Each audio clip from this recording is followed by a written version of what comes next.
अस्सलाम वालेकुम, मैं हूं ताबिश मीर और आप इस वक्त मुझे मुलाहिजा फरमा रहे हैं मोमेंटिक न्यूज एंड मीडिया पर। और इस वक्त हम अपने स्पोर्ट डिस्कशन में बात करेंगे खास तौर पर पीएसएल सीजन 10 पीएसएल एक्स्ट्रा एक बार फिर से आगाज हो गया है और आज काफी जबरदस्त मैच हुआ। और पीसीबी ने आज का जो मैच था उसको अफवाज पाकिस्तान के नाम किया।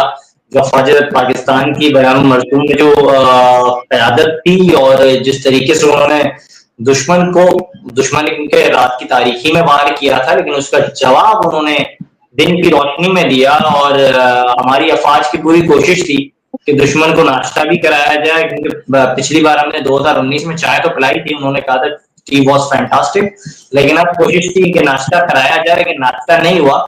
उल्टा उनका खर्चा बढ़ गया और रफेल जहाज जो है वो गिर गए। लेकिन ये डिस्कशन तो चले, हम यहाँ तक महदूद ही रखते हैं। दूसरी बात यह है कि आज एक और बड़ी अहम चीज सामने आई है और वो डेवलपमेंट ये हुई है कि बाबर आजम वो हकीकी किंग है या फिर डमी किंग है। ये एक बड़ा अहम सवाल है, इस पर हम अपने पैनलिस्ट से बात करेंगे। मुझे स्विट्जरलैंड से ज्वाइन किया है अदनान साहब ने। अदनान मलिक साहब की तारीफ के मोहताज नहीं है, साबिक फर्स्ट क्लास क्रिकेटर। मेरे साथ मौजूद हैं फरहान फरीद राजू, मारूफ कमेंटेटर, और इसके साथ साथ मेरे साथ क्रिकेट एक्सपर्ट और केपी का जो पाकिस्तान में बेल्ट है उससे बड़ा बेहतरीन इनका ताल्लुक है, वहां से बड़ी क्रिकेट से वाबस्ता रहे हैं, फर्स्ट क्लास क्रिकेट भी खेली है। जनाब अतर अब्बास साहब ने, अतर जी के नाम से इन्हें पूरे पाकिस्तान में जाना जाता है।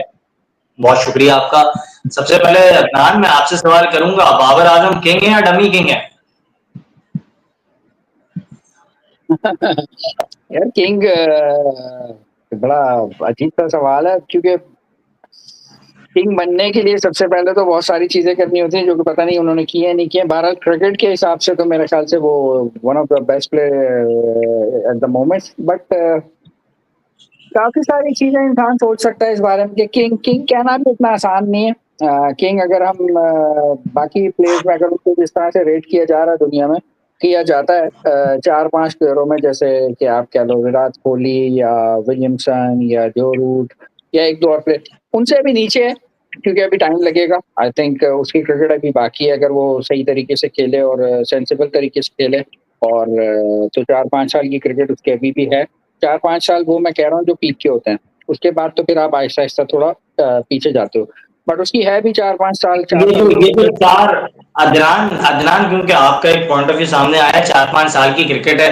फरहान फरीद राजू साहब, मैं चाहूंगा आप भी अपने इस पर पॉइंट ऑफ व्यू दें। आपने जो है अपना माइक को म्यूट भी किया हुआ है, आप इस पर अपना कमेंट करें। ये 4-5 साल जो है उसकी क्रिकेट है बाबर आजम की, तो ये 4-5 साल पाकिस्तानी कौम यही सुनती रहेगी, हम कर लेंगे, हमसे हो जाएगा, इंशाल्लाह चाहा तो कर लेंगे और टाइम मिला तो कर लेंगे, यही होता रहेगा? बहुत शुक्रिया ताबिश। देखें, बाबर आजम की जो परफॉर्मेंस है पूरे तकरीबन 1.5 साल हो गया, तो अब कौम को थोड़ा बहुत तसल्ली हो गई है कि हम बाबर आजम के बगैर भी जीत सकते हैं और बाबर आजम के बगैर भी खेल सकते हैं। अब बाबर आजम मैच विनर खिलाड़ी अपने आप को साबित नहीं कर सके, लेकिन पाकिस्तान की हिस्ट्री के सफ़े अव्वल के खिलाड़ियों में जरूर शामिल होते हैं। आप ये बाबर आजम किंग है या नहीं है? अब तो बाबर आजम ने भी कहा है कि मुझे खुदा के लिए किंग ना कहा करें। अच्छा, बाबर आजम से पहले मैं विराट कोहली का जिक्र करूं। देखिए, विराट कोहली ने अपनी टेस्ट कैरियर का जब इख्तिताम किया तो उन्हें बाबर आजम से कभी मिलाया जाता तो कभी रोहित शर्मा से मिलाया जाता। आखिर में जब हमने स्टेट्स देखे तो वो तो यूनुस खान से भी नीचे थे। फरहान फरीद का आउटपुट आ रहा था, लेकिन जो है डिस्कनेक्शन हुई है। अतर जी, आप इस पर क्या कहेंगे? बाबर आजम जो है वो आपके नजदीक किस नौयत के खिलाड़ी हैं? जी ताबिश भाई, आपने बाबर आजम के बारे में बात की। बाबर आजम के बारे में हम कह सकते हैं कि बाबर आजम बिल्कुल एक लेजेंड खिलाड़ी हैं। उन्होंने ज़बरदस्त परफॉर्मेंस दी पाकिस्तान के लिए और पाकिस्तान और वर्ल्ड क्रिकेट रैंकिंग में उनको देखें तो वो नंबर 1 पर भी रहे। तीनों फॉर्मेट में वो उन्होंने टॉप पोजीशंस पर वो रहे हैं। लेकिन जहाँ तक हम बात करते हैं पाकिस्तान के क्रिकेट के हवाले से, उनकी परफॉर्मेंस पाकिस्तान टीम के हवाले से अगर हम बात करते हैं तो उसमें जो क्रिकेट फैन और क्रिकेट फॉलोअर्स और क्रिकेट को चाहने और समझने वाले लोग जो हैं वो उनसे मुतमईन नहीं है। क्योंकि हम लेजेंड की अगर हम बात करते हैं या किंग की बात करते हैं तो किंग वो होता है जो मैच को फिनिश कर जाता है। जब भी वो मैच में खेलता है उसकी इंडिविजुअल परफॉर्मेंस के साथ साथ वो टीम के लिए भी खेलता है और टीम की जो परफॉर्मेंस है उससे वो टीम को अफगानिस्तान के खिलाफ जिन्होंने मिडिल ऑर्डर में आके बैटिंग की और इतना बड़ा टारगेट, जो नामुमकिन टारगेट था, और वो उसको फिनिश करके गए और जीत कर गए उसको। इस तरह अगर हम माजी में जाएं तो हम जावेद मियांदाद जैसे लेजेंड खिलाड़ी को हम देखते हैं कि जब भी वो बैटिंग करने के लिए आते थे तो उनकी ये कोशिश होती थी कि मैच को फिनिश करें और जीत कर दें। तो बेतहाशा मैच जावेद मियांदाद के क्रेडिट पर मौजूद हैं जो उन्होंने जीत कर दिए। इसमें अगर मैं शारजाह वाले छक्के की बात करूं जो उन्होंने चेतन शर्मा पे लगाया था और वो जीते गए थे, तो खिलाड़ी लेजेंड और किंग हम उसे कहेंगे कि जो मैच खेले, परफॉर्म करे अपने लिए भी और टीम के लिए भी, और मैच को फिनिश करे। देखिए आज बाबर आजम ने आज 94 रन की इनिंग्स खेली, वो जबरदस्त एक उनकी इनिंग्स थी, लेकिन अगर आप उनको पेशावर जल्मी के हवाले से देखें तो वो मैच को फिनिश नहीं कर सके और पेशावर जल्मी जो है वो 23 रन से ये मैच हार गई। बिल्कुल, पेशावर ज़ल्मी उस अंदाज से परफॉर्मेंस का मुजाहरा नहीं कर सकी और ऐसा लगा कि बाबर आजम जो है वो सिर्फ अपनी सेंचुरी के लिए खेल रहे थे। अदनान, आप भी इस बात से एग्री करेंगे, बाबर आजम आज सेंचुरी के लिए खेल रहे थे, उन्हें चाहिए था वो अपने नेचुरल नंबर पर बड़े टाइम के बाद आए, बड़ी तनकीद हुई उन पर, फिर वो वन डाउन आकर बैटिंग करने लगे, लेकिन जो मोमेंटम, जो चीज उनसे दरकार थी वो उन्होंने की नहीं। आप 94 रन कर रहे हैं, आपने 49 बॉल्स खेली हैं, तो आप फिनिश करें ना। वो मोमेंटम क्यों नहीं बाबर आजम के पास आता? वो मैच विनिंग खिलाड़ी या मैच फिनिशर क्यों नहीं बन पा रहे हैं? पहली बात तो मैं आपको ये बता दूं, बीइंग ए क्रिकेटर, मैंने भी 15-17 साल फर्स्ट क्लास क्रिकेट में रहा हूँ। उसके बाद ऑब्वियसली क्लब क्रिकेट भी बहुत खेली, तो 25-30 साल क्रिकेट में रहा हूँ मैं। दुनिया का कोई भी बड़ा प्लेयर आ जाए, कोई भी, जिसका भी आप नाम लेगा, आप शुरू से लें, और क्रिकेट की हिस्ट्री 200 साल की है, आप ब्रेडमैन से उठाएं और आखिर तक जो आप अगले फ्यूचर में भी, कोई किसी का बाप भी ये नहीं कह सकता कि मैं 100 करूंगा आज के मैच में। तो ये कहना तो फजूल की बात है कि मैं 100 करूंगा आज के लिए, मैं 100 के लिए खेल रहा हूँ। अगर इतना 100 के लिए कोई भी खेल रहा होता तो बाबर आजम के इतने पिछले जितने भी परफॉर्मेंस की वजह से लोग परेशान हैं, तो वो 0 ना कर रहा होता या 10 पे आउट ना होता। पहला तो इसका जवाब ये कि 100 कोई भी कह के नहीं करता। अब क्या, अगर आप ये कहें कि पर्टिकुलर आज की उसकी इनिंग कैसी थी, I think he played amazing cricket, he played very well. उसने अपने 49 बॉल पे 94 रन किए। यार मेरा नहीं ख्याल T20 क्रिकेट में इससे अच्छी परफॉर्मेंस हो सकती है। जहां तक बाबर के नजदीक नहीं, एक ओवरऑल बीइंग अ क्रिकेटर, अगर वो मेरी टीम में, मैं अगर पेशावर ज़ल्मी का ऑनर हूँ और सिर्फ आज की परफॉर्मेंस की मैं उससे अगर मैं बात करूं, तो he has done his work, उसने अपना काम कर दिया। 237 रन में कोई भी प्लेयर 90s तक जाएगा 50 बॉलों पर, उसके साथ देने वाला। जैसे अगर अब शायद मैंने मैच तो मैं नहीं देखा इतना कराची का भी, कराची में अगर वार्नर ने 80 कुछ किए, उसके साथ विंस ने किए, उसके नीचे आके 2-3 लड़कों ने और 40 और 35-40 किए। ऐसे परफॉर्म होता है। क्रिकेट को क्रिकेट की तरह देखें, क्रिकेट 11 लड़कों के गेम में एक बहुत बड़ा सुपरस्टार होता है। आपकी टीम में 1 या 2 सुपरस्टार होते हैं जिनको मेगा स्टार्स कहा जाता है, बाकी स्टार्स होते हैं। वो स्टार्स चिप इन करते हैं आपके साथ छोटे छोटे रन्स में 30-35 और साथ में आपके 230। तो जब इतना बड़ा स्कोर T20 क्रिकेट में, आप लोकल क्रिकेट में भी हो, चाहे आप इंटरनेशनल में हो, चाहे आप किसी भी क्लब, किसी भी आप इस तरह की क्रिकेट में देख रहे होते हैं आप, उसमें ये होता है कि एक प्लेयर ने 90 की है, जैसे बाबर आजम ने सपोज 90 की है, साथ में एक ने 2-3 ने 50 की, तो आपका स्कोर अचीव हो जाता है। लेकिन कभी भी ऐसा नहीं एक ने 90 पे पहुंचा, बाकी किसी ने 30 किए, किसी ने 20 किए, किसी ने 10 किए और आप मैच जीत गए, ऐसा नहीं हो सकता। तो सिर्फ बाबर आजम के लिए देखिए, मुझे वो पसंद है नहीं है, दिस इज अनदर थिंग। मेरे लिए एक वो पाकिस्तान का प्लेयर है, मैंने ना उसको कभी किंग बोला, ना मैं उसको कभी किंग बोलूंगा। किंग बोलने वाली बात यही होती है कि आप कंसिस्टेंट परफॉर्मर हो, आप पाकिस्तान को बहुत फतवात जितवाते हो, जैसे like Miandad, Javed Miandad, one of the best player in Pakistan की हिस्ट्री में, और बहुत सारे हमारे पास रहे हैं, सईद अनवर और बहुत सारे बड़े बड़े प्लेयर जिन्होंने match जिताए। जमाम ul Haq, one of the guy, वो उसने बहुत जगह पे मैच जिताए। यूनुस खान को बहुत छोटा नाम दिया गया बिकॉज वो इतना हाईलाइट नहीं होता था मीडिया में। One of the finest batsman Pakistan की हिस्ट्री का वो यूनुस खान, जिसने 10,000 रन किए। भाई मजाक नहीं है 10,000 रन कहना। जैसे फवाद आलम के लिए लोग अक्सर कहते हैं भाई 30,000 रन किए में, उसने 30,000 रन किए डोमेस्टिक क्रिकेट में, मजाक नहीं है, ठीक है ना। तो रन करना, किसी भी प्लेयर, दुनिया का कोई भी प्लेयर हो, अगर वो रन कर रहा है, बाबर आजम को देखें अच्छा है बुरा है आई डोंट नो, मेरे नजदीक वो अच्छा प्लेयर है और उसकी अभी क्रिकेट बाकी है। अगर वो तमीज से खेले, दिल से खेले, पाकिस्तान के लिए सिंसियर होके खेले, तो वो पाकिस्तान में काफी सारी चीजों को, काफी सारे रिकॉर्ड्स को वो तोड़ सकता है, अगर वो अच्छे तरीके से खेले, अपनी फिटनेस पे और अपनी क्रिकेट पे कॉन्सेंट्रेट करे। अच्छे तरीके का मतलब अच्छी नीयत से खेले, मैं यही समझ रहा हूँ, यही बात है। देखें, अमाल का दारो मदार ही नीयत पे है। ये हमारे बीइंग अ मुस्लिम इस्लाम में भी ये कहा गया कि अमाल का दारो मदार, आपकी नीयत अच्छी होगी ना, आपकी हर चीज अच्छी हो जाएगी।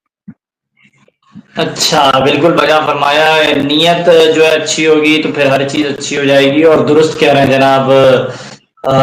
हमारे साथ मुसलसल इस टॉपिक पर बात भी कर रहे हैं जनाब अदनान मलिक साहब, और अदनान मलिक साहब ने बड़ा एक खूबसूरत बात कह दी कि अगर आपकी नीयत अच्छी होगी तो हर चीज़ आसान हो जाएगी। अतर जी, आप क्या समझते हैं बाबर आजम की नीयत, उनकी नीयत क्या सारी वजूहात हैं जिसकी वजह से हम पिछले 5 इवेंट्स हारे बैनुल अक़वामी सतह पर? हमारी जो टीम की परफॉर्मेंस रही, टीम के अंदर आज भी कप्तानी के हवाले से शक व शुबात जो है वो पैदा होते हैं, तो ये सारी वजूहात, ये सारी चीजें बिहाइंड नीयत। बिल्कुल आप सही कह रहे हैं कि इसमें सारा जो दारोमदार नीयत के ऊपर है। देखिए, हमने माजी में भी ये बात की है कि पाकिस्तान क्रिकेट टीम का ये अलमिया रहा कि हम एक बेस्ट ओपनर सेलेक्ट नहीं कर सके जो T20 क्रिकेट के हवाले से ओपन कर सकें, और जो पावर प्ले में जो स्ट्राइक रेट जो चाहिए होता है जिस तरह का, उस तरह के बैटिंग कर सके। हमने किसी और ओपनर को सेट होने ही नहीं दिया, तो किसी और ओपनर को हमने पोजीशन पे आने नहीं दिया। जिस तरह के बाबर आजम और Mohammad Rizwan as a opener batting कर रहे थे, मैंने पहले भी ये बात की थी कि हमें उसकी ओपनिंग पार्टनरशिप या उनकी परफॉर्मेंस से हम कहेंगे कि बिल्कुल जबरदस्त परफॉर्मेंस थी। इंडिया के खिलाफ हम 10 विकेट से मैच भी जीते, जिसे बाबर और रिजवान ने ही ओपन किया था। लेकिन अब जिस तरह की क्रिकेट फास्ट हो गई है और जिस तरह के पावर प्ले में ओपनर्स खेलते हैं, हमारे ओपनर उस तरह का गेम बाबर आजम या रिजवान नहीं खेल रहे जिस तरह के वो बैटिंग करते हैं 5 रन या 6 रन पर ओवर की। आजकल आप देखें पावर प्ले में जो स्ट्राइक रेट जिस तरीके से खेला जाता है, उस तरह जो ओपनर है वो 15 से 16 रन और बाज मरतबा तो 20 रन भी पर ओवर के हिसाब से वो लेते हैं जो पावर प्ले में खेलते हैं। और हमें जो है मैक्सिमम टारगेट जो है 180 170 भी सेफ नहीं होता। यहाँ तो आप देखें 240 भी जो है वो चेज हो जाता है, तो उस हवाले से हमें जो वो टारगेट सेट करना पड़ता है। आज की मैच में भी देखिए, बाबर आजम ने जब टॉस जीता तो उन्होंने टॉस जीतने के बाद जो कराची किंग को बैटिंग दे दी, और बाबर आजम का ये कहना था कि 170 180 इनफ है, विकेट पे हो जाएगा ये। मैं समझता हूँ कि उन्होंने मिस रीड किया और उन्होंने टॉस जीतकर जो है वो कराची किंग को बैटिंग दी, जो कि उन्होंने टोटल लगाया बोर्ड पे वो 223 रन का लगाया 4 विकेट के नुकसान पर। आप देखा वेस्ट ने जिस तरह से बैटिंग की, हालांकि इनका ओपनर जो है पहले ओवर में शुरू में ही आउट हो गए बगैर कोई रन बनाए, लेकिन जो इस तरह की पार्टनरशिप कप्तान ने की और वेंस ने, दोनों ने मिलकर जिस तरह की पार्टनरशिप की और एक जबरदस्त एक टोटल पर लेके गए, जो बाबर आजम वो टोटल सोच भी नहीं सकते थे, क्योंकि उन्होंने प्लान किया हुआ था कि 170 या 180 तक होगा, लेकिन 223 रन एक काफी बहुत बड़ा टारगेट था जो उन्होंने बोर्ड पर लगाया। और उस तरीके से बैटिंग जो है पेशावर ज़ल्मी नहीं कर सकी। बाबर आजम का साथ जो है वो आपने देखा होगा साइम अयूब ने दिया कि जो कि 44-45 रन तक वो बना सके वो, लेकिन कोई और बैट्समैन उनके साथ इस तरह पार्टनरशिप नहीं कर सका, खड़ा नहीं हुआ विकेट के ऊपर कि वो मैच को फिनिश करके जाता। तो बिल्कुल बाबर आजम को जो है वो टीम के लिए खेलना पड़ेगा, चाहे वो पेशावर ज़ल्मी से खेलें चाहे वो पाकिस्तान के लिए खेले। उनको जो लेटेस्ट क्रिकेट है उस हिसाब से खेलना पड़ेगा, उस रन रेट के हिसाब से, उस स्ट्राइक रेट के हिसाब से खेलना पड़ेगा, ताकि वो अपनी परफॉर्मेंस भी दें। हमें उनकी परफॉर्मेंस से कोई गिला शिकवा नहीं है, क्योंकि जब वो खेलते हैं तो नाम पाकिस्तान का होता है, उनका नाम होता है तो नाम होता है, लेकिन टीम को भी जीतना चाहिए। और उनकी कप्तानी में उनके एज ए प्लेयर पाकिस्तान की फतुहात का वो रिकॉर्ड नहीं रहा कि जो कि हमने माजी में लेजेंड क्रिकेटर्स होते हुए देखा। अच्छा, जाते जाते कुछ अहम टॉपिक्स पर मैं बात करना चाहूंगा अदनान, क्योंकि आप प्रदेश में मौजूद हैं, अख्तर जी हमारे साथ यहाँ मौजूद हैं। अदनान, इस वक्त भी आप समझते हैं जब दूर से पाकिस्तान की क्रिकेट को देखते हैं, यहाँ पूरे सिस्टम के अंदर जो इंसाफ का पैमाना है, इसके नजदीक आपका क्या मौक़िफ़ है, आपकी क्या राय है? साफ तो आपको भी पता है और अथर भाई को भी पता ही होगा, इंसाफ का जो हमारा सिचुएशन है, जो सिस्टम है, बहुत ही वर्स्ट है। आज से नहीं है, from the so many year, मतलब लास्ट अगर आप पीछे भी चले जाएं तो बहुत लोगों के साथ ज्यादतियां और बहुत लोगों के साथ इस तरह के हैपन्स हो चुके हैं। बट इस तरह होता है हमारे एनवायरनमेंट में, हमारे पाकिस्तान में, या इस तरह इसको बुरा नहीं समझा जाता, ये चलता है। यस सर और जी सर वाले हमेशा साथ रहते हैं, और जो आप थोड़े से अगर आप परफॉर्मर भी हो और अगर आप जी सर नहीं करोगे, यस सर नहीं करोगे, तो आप हमेशा पीछे रहोगे। ये ऐसे ही चलता है। पाकिस्तान का क्राइटेरिया भी ऐसा ही है, क्रिकेट का भी ऐसे ही, और ऐसे ही चलता रहेगा क्योंकि जब तक वो कहते हैं ना, सिस्टम चेंज नहीं होगा। सिस्टम चेंज करने के लिए आपको पूरा A to Z जाना पड़ता है। हमारा मसला ये है कि हमारे ABCD X तक तो सब फिक्स हैं, जो चीजें उन्होंने फिक्स की हुई है, बोर्ड में भी, गवर्नमेंट में भी, और छोटे लेवल पर जहाँ बस X Y और Z चेंज होते हैं, जिनको प्लेयर कहा जाता है, वो प्लेयरों में ही चेंजिंग होती रहे। अगर वो प्लेयर भी यस सर में आ गए तो उनकी भी 10-12 साल की क्रिकेट हो जाती है, अगर नहीं होते तो वो फवाद की तरह 10 साल तक बाहर बैठते रहते हैं और बस डोमेस्टिक खेलते रहते हैं। तो ऐसी बहुत सारी मिसाल है। फवाद की मिसाल मैं नहीं देता कभी, लेकिन मैं आज इसलिए दे रहा हूँ कि वो उसके साथ हुआ हुआ है, और बहुत सारे जो मेरे साथ भी क्रिकेट खेले हैं, जो मुझसे पहले क्रिकेट खेले मैं भी नाम ले सकता हूँ 10 लोगों का, और अभी के भी इस दफा के भी, और पिछले 20, 25, 30 साल पुराने लोगों के भी, जिनमें मैं शायद नाम लूं अतर लईक वगैरह, और बहुत सारे नाम हैं जिनके बहुत एक्स्ट्राऑर्डिनरी परफॉर्मेंस थी, जिनको सिर्फ इन्हीं वजह से नहीं खिलाया कि ये हमारा बच्चा है, वो हमारा बच्चा है, उनके डैडी कप्तान है, उनके अब्बू कप्तान है, वो ऐसे ही चलता है। वो मैं नाम नहीं ले सकता क्योंकि फायदा नहीं अब नाम लेने का, वो गुजर गया टाइम। लेकिन आजकल जैसे आजकल निजाम चल रहा है, फरहान फरीद राजू ने हमें ज्वाइन किया, मैं उनसे भी जानूंगा। फरहान, आजकल एक निजाम चल रहा है, मैं मारूफ साफी तजियाकार जो है मिर्जा इकबाल बेग साहब के साथ मौजूद था, उनसे मेरी गुफ्तगू हुई। उन्होंने कहा कि अंडर 19 का जो पूरा सिस्टम था वो इसके लिए कोलैप्स हो गया, जो सीजन होना था वो नहीं हुआ क्योंकि मिसबा साहब के बेटे ने खेलना था और उनके बेटे नहीं खेल पाए तो इसके लिए नहीं हुआ। अब इस बात में आप कितने हद तक सदाकत समझते हैं? देखिए, बड़ा ही अफसोसनाक बात है। अदनान भाई ने जैसे बताया कि उस दौर से जो है वो लाइकिंग डिसलाइकिंग चल रही है, फेवरेटिज्म चल रहा है। तो उस वक्त क्योंकि खिलाड़ी बहुत, कंपटीशन बहुत था और डोमेस्टिक क्रिकेट बहुत थी और आपके प्लेयर इतने अच्छे आ जाते थे कि वो दूसरों को भूल जाते थे। लेकिन अब जो है ना, वो आप 19-20 का तो आप कर सकते हैं, लेकिन इससे ज्यादा का मार्जिन रखते हैं तो वो एक्सपोज हो जाता है खिलाड़ी।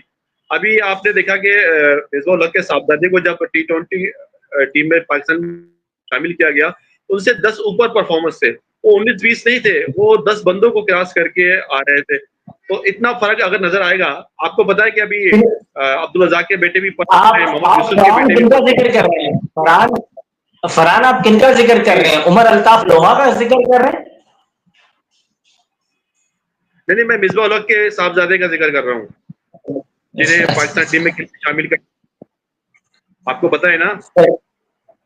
जी, मुझे सबके साहबजादों का, जी, मुझे और अतर जी को सबके साहबजादों का पता है। अतर जी हो या मैं हूं, मुझे सबके साहबजादों का पता है। वो मिसबा के साहबजादे हो, वो अब्दुल रज़ाक के साहबजादे हो, यासिर हमीद के साहबजादे हो, सबके साहबजादों का मुझे इल्म है। या मैं अतर जी आपसे सवाल करूंगा, केपी के बेल्ट के हवाले से जब हम बात करते हैं तो वहां तो बड़े बड़े नाम है, बड़े अच्छे फास्ट बॉलर वहां से सामने आए, बड़े अच्छे स्पिनर वहां से सामने आए, और हमने हमेशा देखा अरशद खान को वहां से देखा। यूनिस खान को क्रिकेट केपी में नहीं मिली, वो कराची में आया, स्टील टाउन में, फिर उन्होंने अपने क्रिकेट के करियर का आगाज किया। मैं गलत ना हूं तो कबीर खान जैसा बहुत बड़ा फास्ट बॉलर था, लेकिन वो आज सऊदी अरब में क्रिकेट के साथ वाबस्ता है, लेकिन उनको पाकिस्तान में अपॉर्चुनिटी नहीं मिल रही है। तो क्या समझ रहे हैं, खास तौर पे सिर्फ क्या एक सूबा या फिर उसके मखसूस लोग, उनके चंद लेजेंड्स ही पाकिस्तान क्रिकेट बोर्ड को हाईजैक कर चुके हैं? हम बार बार देखते हैं वकार यूनिस का नाम सामने आता है, फिर इंजमाम का नाम सामने आता है, फिर अगर हम बात करें तो आकिब जावेद को नवाजा जाता है। यही नाम सामने आएंगे, क्या कभी कबीर खान को अपॉर्चुनिटी नहीं दी जाएगी? जो तारिक आपने बात की केपी के क्रिकेट के हवाले से, और मैं आपको यहाँ पे यूनुस खान के हवाले से बात करूँ। लेजेंड यूनुस खान के 10,000 से ज्यादा रन हैं टेस्ट क्रिकेट में, पाकिस्तान के सबसे टॉप स्कोरर टेस्ट क्रिकेट में परफॉर्मेंस के हवाले से, जैसे दान मलिक भाई ने जिक्र किया यूनुस खान के हवाले से। तो मैं बताना चाहूंगा आपको, यूनुस खान ने क्रिकेट तो कराची से खेली, स्टील मिल में, जैसे कि उनकी रिहाइश है, आपको पता था कि उनके भाई यहाँ पे होते थे। लेकिन क्रिकेट जो प्रॉपर अंडर 19 जिससे वो पाकिस्तान टीम में आए, वो उनको पेशावर से मिली। बाई चांस पेशावर से मैंने और खान ने एक साथ अंडर 19 खेली पेशावर से, तो उन्होंने पेशावर से जो अंडर 19 खेली, वहां पे जो उनकी परफॉर्मेंस थी, उसमें लगातार उन्होंने सेंचुरियां की और वहां से उन्होंने रन शुरू किया। और उसके बाद दोबारा कराची से फिर क्रिकेट मिलनी शुरू। क्रिकेट तो होगी कराची से वो खेलते थे, लेकिन अंडर 19 क्रिकेट जो है उनको कराची से नहीं मिली, उनको पेशावर से मिली। वो दोबारा पेशावर गए और पेशावर से जितने भी छोटे बड़े टूर्नामेंट पेशावर में होते थे, उसके लिए आते थे, वहां पर टूर्नामेंट में हिस्सा लेते थे। और अंडर 19 में उन्होंने पेशावर से खेली, वहां से उन्होंने परफॉर्मेंस की। अब अगर आप बात करें कि कबीर खान, तो कबीर खान का अलमिया उनके साथ ये हुआ कि जिस वक्त कबीर खान परफॉर्म कर रहे थे, उस वक्त जब वकार यूनुस और आकिब जावेद टीम में थे, तो उस वक्त हमारे बहुत से लेजेंड, जिसका अभी दान मलिक भाई ने लईक कर दिया, साजिद शाह हो गए, अतर लईक, अच्छा मल्तान वाले अतर लईक, इस तरह के बहुत से फास्ट बॉलर जो थे वो टीम में जगह नहीं बना पा रहे थे। जैसे कबीर खान का भी जिक्र हुआ, आकिब जावेद भी जस्ट हो गए 92 वर्ल्ड कप के दौरान, जिस हमने वसीम हैदर को भी देखा कि 92 वर्ल्ड कप के दरमियान में आए, तो कुछ इन हुए, कुछ आउट हुए, और कुछ आप क्रिकेट की सियासत जो है वो आपको पता है कि शुरू से क्रिकेट में रही है। तो उस वजह से काफी खिलाड़ियों को जो है वो जो है डार्क हुआ, तारीख हुआ, और वो उस तरह परफॉर्म ना कर सके और उसको क्रिकेट की हिस्ट्री में वो उस तरह उनके नाम नहीं लिए जाते जिस तरह के लेने चाहिए थे। तो अतर लाइक कोका बोरा स्पेशलिस्ट बॉलर अतर लाइक, जिन्होंने पहली मरतबा कोका बोरा को फर्स्ट क्लास क्रिकेट में यूज किया, सबसे ज्यादा कोका बोरा में वो बॉल को यूज करते उन्होंने आउट किया, उनका एक नाम है कोका बोरा के हवाले से। इसी तरह मैं अगर साजिद शाह की बात करूँ जो मर्दान से जिनका ताल्लुक है, उन्होंने भी 500 से ऊपर ज्यादा फर्स्ट क्लास क्रिकेट में आउट किया।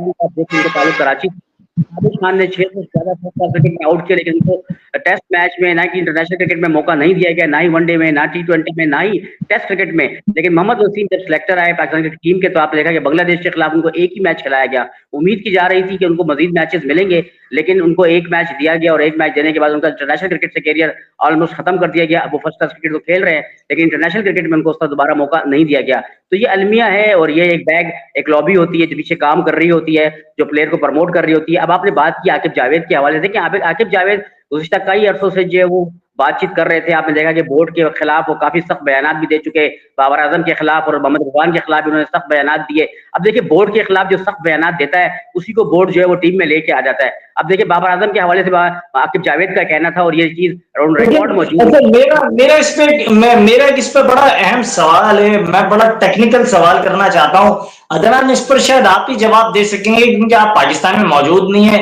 शायद आप इस पर बड़ा खुल के बात कर सकते हैं। मुझे ये बताइएगा अदनान, मैंने खास तौर पर देखा है वो खिलाड़ी जिनका ताल्लुक खास तौर पे पंजाब से हो या फिर वो खिलाड़ी कराची के जो कराची छोड़ के पंजाब चले गए हों, वो बोर्ड पर बड़ी सख्त तनकीद करते हैं और फिर उन्हें जो है नवाज दिया जाता है, ओहदे दे दिए जाते हैं, वो आकिब जावेद हो या दीगर कोई खिलाड़ी हो। तो ये सिनेरियो, ये पैमाना है, कराची में बड़े बड़े नाम थे। आपने क्योंकि जब फर्स्ट क्लास क्रिकेट खेली अदनान, उस वक्त मुझे याद है हबीब बलोच बहुत बड़े फास्ट बॉलर थे, फखरुद्दीन बलोच बहुत बड़े बेहतरीन फास्ट बॉलर थे, उनको चांस नहीं मिला। अली रजा जो है बड़े अच्छे बॉलर थे। फिर अगर मैं बात करूं अतर लीग का जिक्र आपने किया, सईद आजाद को जो 4 इंटरनेशनल मैचेस खिलाने के बाद अपॉर्चुनिटी नहीं दी गई। नोमान अल्लाह के हवाले से हमने पिछले अपने प्रोग्राम में जिक्र किया था। फिर इरफान उद्दीन एक अच्छे स्पिनर थे, बड़ी जबरदस्त बॉलिंग कर रहे थे। इरफान उद्दीन के एक्शन को रिपोर्ट कर दिया, सईद अजमल को आपने भेज दिया, वो दूसरा स्पेशलिस्ट बन के बाद में पता चला उनका एक्शन भी रिपोर्ट हो गया। तो यहाँ जानबूझ के सारी चीजें की जाती हैं। मादी का इरफान उद्दीन था, आज की तारीख में उस्मान तारिक को मैं ऐसे देख रहा हूं। तो ये क्या ये मिसालें इस तरह बनाई जाती हैं? बिल्कुल ऐसा ही है, और जितनी बातें आपने की हैं ताबिश वो बिल्कुल सही है, ऐसा ही है। और हर आप छोटी क्रिकेट में चले जाएं, क्लब क्रिकेट में चले जाएं, ग्रेड 2 में चले जाएं, ग्रेड 1 में चले जाएं, आप वनडे जो भी उठा लें, इंटरनेशनल तो खैर बहुत ऊपर लेवल हो जाता है, वहाँ डिफरेंट किस्म की पॉलिटिक्स है क्योंकि वो पूरी दुनिया में नजर आ रही होती है, वो आपको एक एक चीज को नोट कर रहे होते हैं। बट डोमेस्टिक क्रिकेट की अगर फर्स्ट क्लास लेवल की भी बात करें, यकीन मैं आपको बताऊं, मैं तो खुद रहा हूँ टीमों में, ऐसी ऐसी जगहों पे ऐसे ऐसे लड़कों को फिट कर देते थे। इवन ये छोटे मोटे कोचेस जो थोड़ा थोड़ा अरसे के लिए आते थे, वो अपने बंदों को, अपने प्लेयर जिसकी अच्छी सेटिंग है, जिस प्लेयर से वो खेलता रहेगा, ये तो होता है, ऐसा हुआ है। मैं लास्ट 2010 मैंने उसके बाद मतलब मैंने बदजन होकर क्रिकेट को छोड़ दिया। मैं कहा बस कर दो यार, कैसे कैसे खेल रहे हैं, हमें नहीं खिला रहे। मैं वो लड़का था जिसको 13 मैचेस हुए थे 2010 के सीजन में, जिसमें 11 में मैंने फिटनेस टेस्ट दिया। 11 मैचों में कंटिन्यू फिटनेस टेस्ट, मैं अकेला फिटनेस टेस्ट दे रहा था। इमरान फिजियो था कोई बंदा, आई डोंट नो व्हाट उसका प्रॉपर नाम, मुझे नाम याद नहीं, कोई इमरान था फिजियो ट्रेनर। उसने मेरा 11 दफा टेस्ट लिया फिटनेस ट्रेनिंग का। क्यों? क्योंकि मुझे खिलाना नहीं था, जबरदस्ती भगा रहे थे, क्योंकि मैं नीचे डिस्ट्रिक्ट में तकरीबन 61 आउट करके आया था, मुझे हटा नहीं पा रहे थे, मुझे मैच तो दे नहीं रहे थे, मुझे फिटनेस उस पर लगाया हुआ था। मैं अपनी बात नहीं कर रहा, मैं जैसे एक बात की है, मुझे कोई शौक नहीं अपना रोने का। मैंने लास्ट में भी बोला था, मुझे अल्लाह ने बड़ा अच्छा नवाजा है, शुक्र उस मालिक का। बात मैं आम दूसरे लड़कों की कर रहा हूँ। सोचें ये ऐसे आम एक अच्छे प्लेयर के साथ कर सकते हैं जो बेचारे नहीं बोलने वाले। मैं तो उस टाइम भी बोलता था, तो मेरे से तो वो वैसे ही डरते थे कि ये जबरदस्ती बोलता है। जो लोग नहीं बोल पाते, जो लोग फाइनेंशियली स्ट्रांग नहीं होते, प्लेयर जो बेचारे गरीब से लड़के होते हैं, उनको तो ये इनके तो जबान पे समझे टेप लगाई भी होती है ना, ये वो बेचारे बोल भी नहीं सकते, उनकी डेलियां तक मार देते हैं ये लोग। मैं आपको बताऊं, ऐसे लोग क्रिकेट में कराची पाकिस्तान की हैं, जो मैनेजर या कोच बनते हैं, वो डेलियां तक कम नहीं देते लड़कों को। वो कहते हैं ये तुम अगर खैर ये बड़ी आपने खुल के बात की, बड़ी सच्ची बात की है। ये अदनान मलिक का वहां पर है, मैं वहां पे नहीं हूँ, लेकिन मेरे होते हुए भी मैं आपको बताऊं, जो लोग गरीब लड़के थे, अगर 1000 रुपए दे लिए, 500 दे रहे हैं, 500 मैनेजर खुद रख रहा। ऐसे ऐसे लड़के खामोश रहते थे बेचारे, मैं आपको ऑनेस्टली बताऊं।